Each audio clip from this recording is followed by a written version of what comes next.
Hello and welcome. My name is Aaliyah. My nickname is Gypsy, and I am Gypsy Brows with the Z _ on Instagram. I also own Enhanced Permanent Cosmetics in Medispa in East Point, Georgia, which is the outskirt of Atlanta by the airport. That's Enhanced Medispa _ ATL on Instagram. So we just opened, I just opened. I wanted to come on here to discuss maybe why permanent makeup artists have such a difficult time building clientele at first. I want to go over a few tricks of the trade.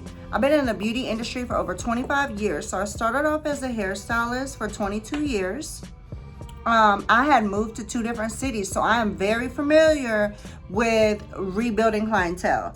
Because when you move to a new city, unless you have a big platform, which at the time we did not have Instagram and Facebook and all the stuff that we have now, you basically have to start from scratch. So I basically used the same formula I used in hairstyling to create my clientele in permanent makeup.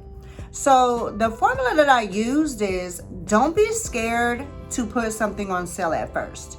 Permanent cosmetic industry is a little different, right? For one, don't be in it for the money, because the money is up and down your first year especially. You're growing your business, you're putting money right back into the business. So you can't quit your day job for this business unless you have God-given talent, which most of us don't. Like, only a few of us do have God-given talent.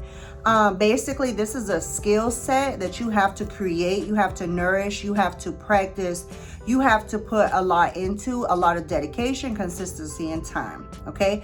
So what my first teacher told me, which was probably the best thing she could have told me, is practice every day. She told me practice every day. If not practice every day, practice, a few times throughout the week, because you will be learning your machine. You will be learning the sound of it, the rhythm of it, the feel of it. You will be learning different pressures just from holding it, the angle of it. You want to practice more because you want it to become second nature in the permanent, when you're servicing a client and doing permanent cosmetics. If you hear a certain sound, then you're going a little too deep, or if you hear a certain sound, you're not going deep enough.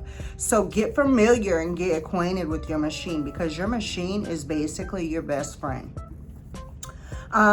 So the first advice is definitely practice every day, if not every other day, but do it on a consistent basis, okay?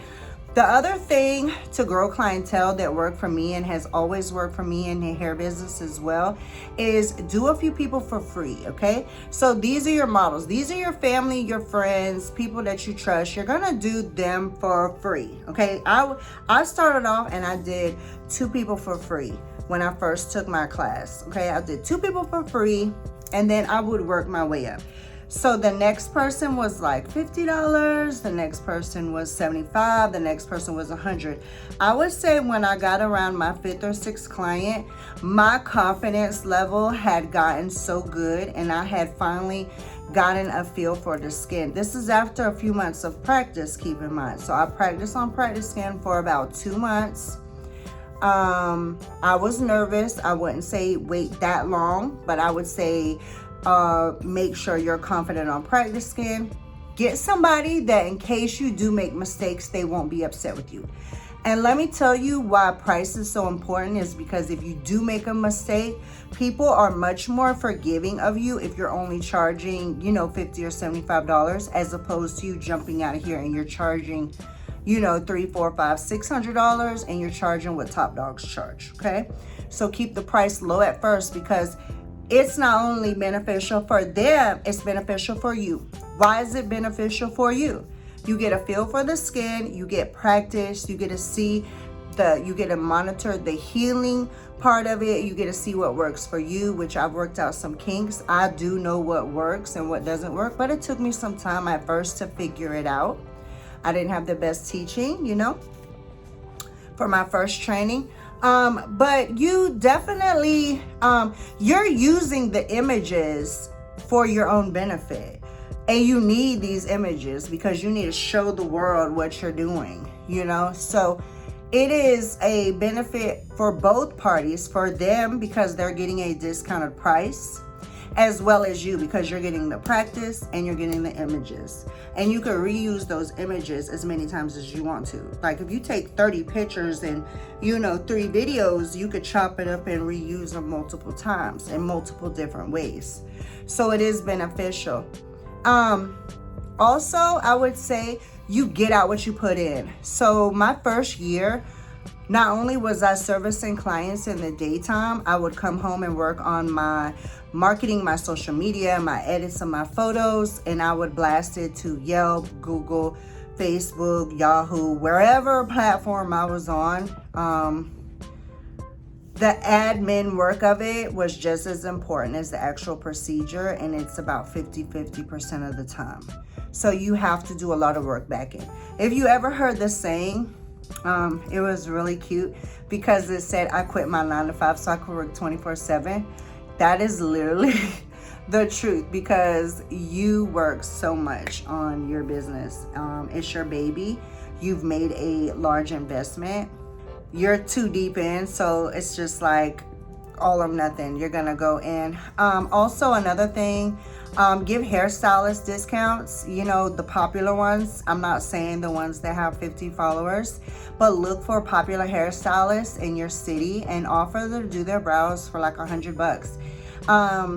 Just know this, it takes money to make money. So when people frown upon discounted prices, to me it doesn't make sense, because it's basically a part of your marketing budget. If you don't have a marketing budget, you have God-given talent, then you're a blessing. But a lot of us don't, and a lot of us had to build, and a lot of us had to learn skill set.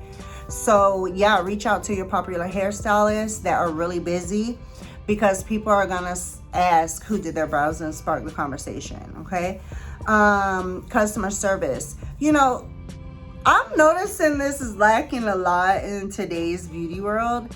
It's a lot of girls coming out of esthetician school and beauty school, or permanent cosmetic training, and they're in it for the money. And you can't be, because it's a lot that comes with this. Like, we don't charge this price for no reason. It's because we're giving a very detail-oriented skill set, but we're also reassuring them. We're monitoring their healing. We're dealing with bloodborne pathogens.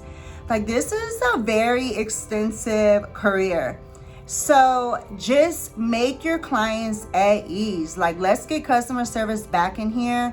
Let's try to make them feel comfortable, because there's nothing worse than spending all kinds of money and, getting treated like crap. They will go to someplace else or not return. So let's keep customer service in mind. But those are a few tips just to, help with getting clientele rolling. Start low, gradually increase. You're getting practice, you're getting the images, throw them out there.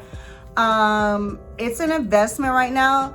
The class, if you just took it, it's not going to be your first, it's not going to be your last, and it's not going to be the end all or be all of spending, because in this business we spend a lot. We make good, but we spend a lot too, to put the money back into the business to generate more income overall. So good luck. I hope this helps with building clientele. Please follow me, subscribe to my channel.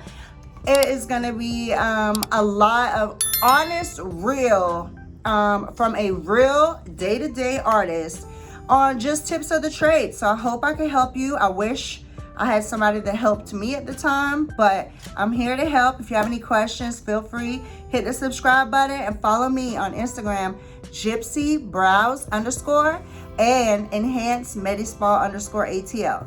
Thank you so much.